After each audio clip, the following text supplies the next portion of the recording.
History of your people. This is something that Ashkenazi Jews face due to a false but oft-repeated academic theory about their ancestral origin. What is this debunked origin story? Why are some people sharing it? And what does it say about Ashkenazi Jews and, more importantly, those who are spreading disinformation about them? First, some necessary background info.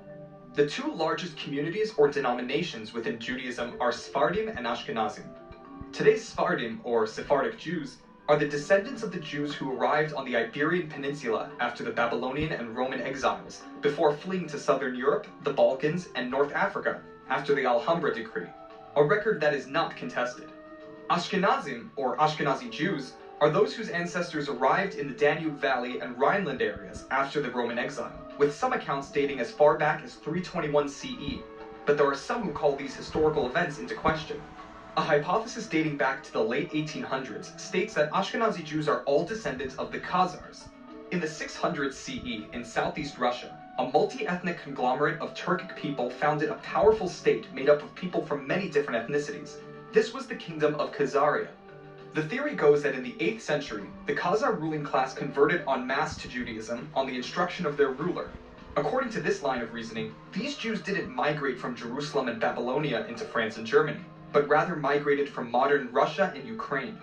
The lack of proof for the theory hasn't prevented it from catching on with a number of geneticists, historians, linguists, and laypeople. It even has support from academics at universities in Tel Aviv and Sheffield, England. The problem is that the Kingdom of Khazaria was destroyed sometime in the late first millennium, and the next time we have records of Jews in that area, today's Western Ukraine and Belarus, is over 400 years later. Additionally, DNA tests have shown a close relationship between Ashkenazi and Sephardic Jews, as well as a connection to other Middle Eastern people, but no connection between Ashkenazi Jews and the Khazars. The Khazar theory is also dead on arrival from a linguistic perspective. The main language of the Ashkenazi Jews, Yiddish, shows no trace of Turkic origin. Yiddish is considered a Germanic language, with Hebrew and Aramaic words thrown in. As the Yiddish linguist and author Alexander Bieder puts it, the personal names and surnames borne by Jews in Eastern Europe during the last 6 centuries, as well as the Yiddish language as a whole, do not contain any link to Khazaria. So, who's pushing this theory? Well, certain academics, for one. Their hypothesis got a big bump in 1976 when a writer and amateur anthropologist named Arthur Koestler published the now-debunked book, The 13th Tribe. Koestler thought that by proving Ashkenazi Jews were actually more European than Semitic, it would upend the foundations of European anti-Semitism.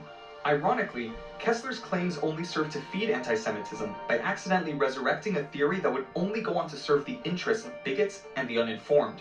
After its publication, supporters expounded upon his claims even further, while detractors called it anti-Semitic. But why would the hypothesis be anti-Semitic instead of just another scholarly theory?